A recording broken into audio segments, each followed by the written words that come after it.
کام کی دعوت دے گا تو اس کو بھی اتنا ہی جو ثواب ملے گا جتنا کہ اس نیک کام کرنے والے کو ملے گا.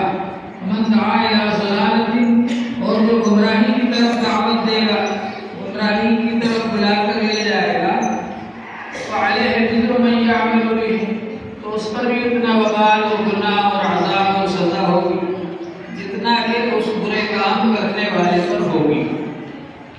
تو ہم اچھے کام کی دعوت دینے والے بن جائیں اور برے کاموں سے بچنے والے بن جائیں.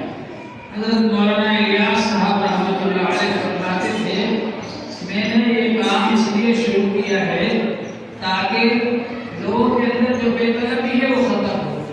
دور حاضر کی سب سے بڑی بیماری یہ ہے کہ انسان کے اندر دین کی طلب نہیں رہی، دین کی طرف توجہ نہیں رہی، دین سے غفلت پائی جاتی ہے، دین کی طرف آدمی نہیں آتا، دنیا کی طرف جاتا ہے، اپنے کمانے کی فکر، اپنے کھانے کی فکر، اور اسی میں آدمی مست و مگن ہے، اپنے عیش و آرام میں مست و مگن ہے.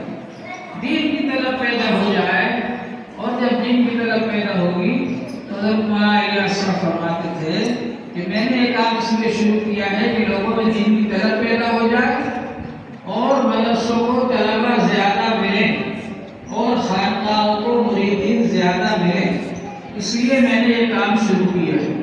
تو ان کا تینوں کاموں کا جوڑ ہے، دعوت و تبلیغ کا اور مدرسوں کا اور خانقاہوں کا. ان تینوں چیزوں کا جوڑ ہے. دین کو حاصل کرنے کے لیے ان تینوں طریقوں سے ہم کو جڑنا ہے. مدرسوں سے بھی جڑنا ہے، اپنے بچوں کو مدرسوں میں داخل کرنا ہے، خانقاہوں سے بھی جڑنا ہے تاکہ ہماری اصلاح ہو، ہمارے اخلاق سدھر جائیں، ہمارا معاشرہ سدھر جائے، ہمارا گھر سدھر جائے، ہمارے دل کی اصلاح ہو، اعضاء اور جوارح کی اصلاح ہو. اور اسی طرح سے ہم کو دعوت و تبلیغ سے بھی جڑنا ہے تاکہ ہمارے اندر دینداری آئے. دعوت و تبلیغ میں سب سے بنیادی چیز سکھائی جاتی ہے آخرت کی فکر. یہ فکر ہو آپ کی ہو کہ پوری زندگی کا حساب و کتاب جا کر مجھے اللہ تعالیٰ کے سامنے دینا ہے. اگر یہ فکر ہو جائے تو انسان کے اعمال سدھر جاتے ہیں.